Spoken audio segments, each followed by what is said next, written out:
قومی احتساب بیورو جہاں ملک بھر میں متحرک ہے، وہیں حیدرآباد کے علاقے ہیرآباد سب ڈویژن میں تعینات میٹر ریڈر محمد یوسف لودھی تاحال اس ادارے کی نظروں سے اوجھل ہے اور 40,000 ماہوار کی تنخواہ میں اتنا کچھ بنایا کہ عقل دنگ رہ جائے۔ کوسار میں متعدد پلاٹس، لطیف آباد میں 1000 گز کا بنگلہ، مہنگی ترین 2 گاڑیاں اور ایک 3 منزلہ محل نما مکان موصوف کی ملکیت میں شامل ہے،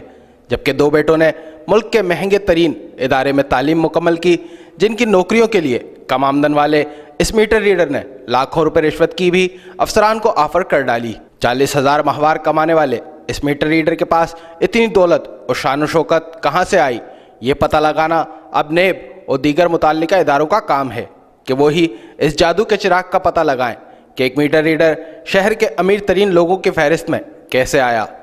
سٹی نیوز اس حوالے سے مزید بھی انکشافات کرے گا اور ایسے سرکاری بھیڑیوں کو بے نقاب کرتا رہے گا۔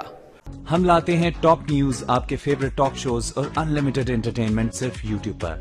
اگر آپ نے ابھی تک ہمارا چینل سبسکرائب نہیں کیا تو ابھی سبسکرائب کریں اور بیل آئیکن کو کلک کر کے ہماری لیٹسٹ ویڈیوز کے بارے میں اپڈیٹ جانیں۔